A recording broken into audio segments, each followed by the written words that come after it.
PlayStation. She's going to tell us a little bit about the Move controllers. They're available next week. Yeah, September 17th is our launch date, so we don't often launch products on a Friday, but it made sense for this. It's kind of more of a real family experience, although there is some great core gameplays here as well. So I think it's we've been dying to get this product out on the shelves, so I think again distinguishes PS3 in a very different way. Okay, I'm sure everyone asks you this, but what makes the Move different from the Nintendo Wii controller or even the Microsoft Kinect? I've had that question a couple times. Obviously, I think it's the precision. There's a real strong one-to-one ratio with the controller, and also having the camera as a complement reads a lot of what your body's doing as well. So you really have the best of both worlds, and I think at the end of the day, it all really comes down to software and what you're able to do with the games that actually you're going to interact with, and whether it's stuff you played here today like Sports Champions or Sorcery or Killzone 3 down the road. I think we have a very unique roadmap for where we want the software to go, and that's going to really distinguish us down the road, I think.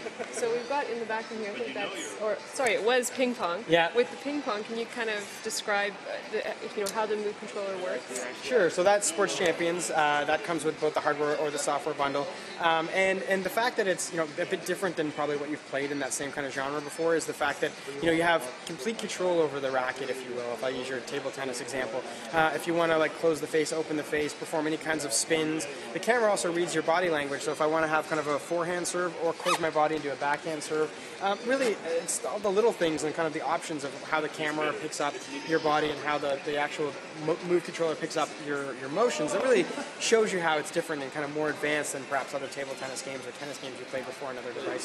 The only button you need to know is the trigger button. Okay. That's for when you serve. So you serve from the side, press that button, ball will go in the air, comes down, swing your arm and hit it. Okay. Watch how you turn your wrist, because that'll turn the racket. Let's see how this goes. So are you targeting sort of more of the family games with this Move controller, or are you going to be integrating it into the more hardcore game titles? Good question. I think there's going to be a cross-section of both. I think a lot of what we showed at launch is certainly very casual. Start the Party, iPad, Sports Champions are all very family-friendly games, if you will. But there's some real hardcore experiences coming down the road, whether it's like SOCOM 4 or Killzone 3. The Heavy Rain patch is going to also be like a really M-rated experience for like an older gamer to try. How many titles are going to be available at launch? In the launch window, which is the first 2 to 3 weeks, we're planning, I think it's 10 or 11 games, of which half are first party, half are published by Sony. I'd say there's probably 1 or 2 patches that are available as well. So as far as a launch goes, that's pretty spectacular, I'd say, in terms of really getting a sense of what the device is capable of doing. And how will the consumer know that this game is Move compatible? Is there something on the packaging that indicates that? There is, yeah. We had to really kind of modify our packaging really from the ground up. And you'll notice that on the actual packaging there's a blue bar now, and that will tell you whether the Move is required or it's compatible with it, if you need 2 Move controllers, if you need the navigational controller. So once you get the pack shot in your hand, you'll get a chance to really understand what all the icons mean and what you need to buy for your family. And what is the pricing, and are there going to be any kind of bundled deals at launch?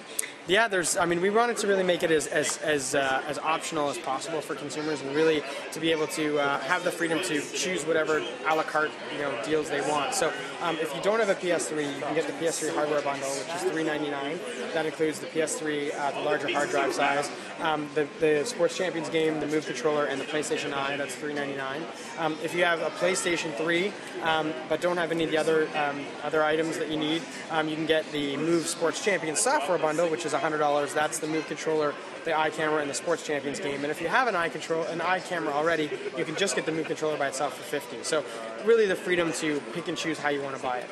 And what do you think is going to be the biggest game title at launch? At launch, well, Sports Champions is bundled into everything, so de facto, I guess it kind of wins. But it's also probably the easiest to pick up and play, I think, for everybody in your house. It skews young in the sense that it's, if you want to play table tennis with a younger brother or sister, you can do that. But then the Gladiator game, I think, is also an experience that, a 20 or 30-year-old male or female gamer would want to play. So I think that's just going to probably win out of sheer appeal for everybody.